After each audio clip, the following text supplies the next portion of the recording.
ঘরোয়া উপকরণে কোনো রকম মাংস ডিম ছাড়া যে চাউমিন এত মজার হতে পারে আমি না বানালে সত্যিই বিশ্বাস করতাম না। মাত্র 15 মিনিটেই বানিয়ে নিতে পারবেন দারুণ স্বাদের এই চাউমিনটি। দারুণ স্বাদের এই চাউমিনটি বানানোর জন্য আমাদের মাত্র 2টা মশলা রেডি করে নিতে হবে, আর এই 2টা মশলা দিয়েই কিন্তু সম্পূর্ণ চাউমিন রান্না হয়ে যাবে, আর কিচ্ছু লাগবে না। যার জন্য প্রথমে চুলায় একটি পাত্র বসিয়ে দিয়ে দিব 1 মুঠ চীনাবাদাম, হাফ টেবিল চামচ আস্ত জিরা, 4 থেকে 5 কোয়া রসুন, 4 থেকে 5টা কাঁচামরিচ এবং 2টা শুকনা মরিচ। সবগুলো উপাদানকে 2 মিনিটের মতো ভেজে নেব। খুব বেশি কিন্তু ভাজার দরকার হবে না। হালকা কালার চলে আসলে চুলা অফ করে দেব এবং ঠান্ডা হয়ে গেলে একটি ব্লেন্ডারে নিয়ে অল্প পানি দিয়ে 10 সেকেন্ডের মতো ব্লেন্ড করে নেব। খুব বেশি কিন্তু ব্লেন্ড করার দরকার নাই। এরপর কিছু ধনেপাতা যোগ করে আরো 10 থেকে 15 সেকেন্ড ব্লেন্ড করে নিব।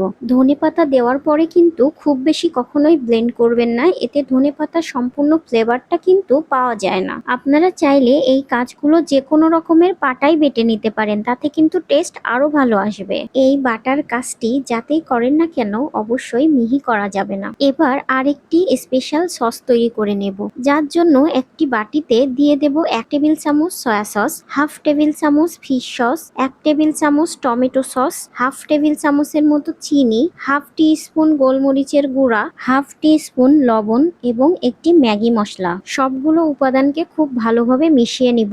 লবণ যোগ করার সময় কিন্তু অবশ্যই বুঝে শুনে যোগ করবেন, কারণ সবগুলো সস এবং ম্যাগি মশলায় কিন্তু যথেষ্ট লবণ যোগ করা থাকে। মশলা দুইটাকে এক সাইডে রেখে চাউমিনটাকে সিদ্ধ করে নেব। এর জন্য চুলায় পানি সহ পাত্র বসিয়ে পানি ফুটতে শুরু করলে চুলার আঁচ কমিয়ে চাউমিন দিয়ে দেব। এর মধ্যে দিয়ে দেব অতি সামান্য লবণ এবং অল্প তেল। তেল দিলে চাউমিনটা ঝরঝরে হবে। এরপর 8 থেকে 10 মিনিট সিদ্ধ করে নিলেই কিন্তু চাউমিনটা রেডি হয়ে যাবে। তবে চাউমিনের ব্র্যান্ড অনুযায়ী সময়টা 1-2 মিনিট আগে পিছে হতে পারে। এরপর চাউমিনটা সিদ্ধ হয়ে আসলেই নামিয়ে ঠান্ডা পানি দিয়ে ধুয়ে পানি ঝরতে রেখে দেব।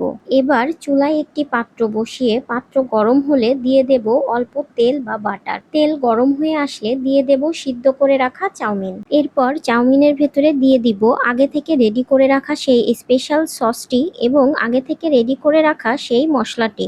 সস এবং মশলা চাউমিনের সাথে খুব ভালোভাবে মিশিয়ে 1 থেকে 1.5 মিনিট রান্না করে নিলেই রেডি আপনার অসাধারণ স্বাদের স্পাইসি ফ্লেভার চাউমিন। মহারাষ্ট্রের বিখ্যাত এই ভাইরাল থেসা চাউমিন রেসিপিটি কেমন লাগলো অবশ্যই জানাবেন এবং পেজে লাইক দিয়ে পাশে থাকবেন। ধন্যবাদ।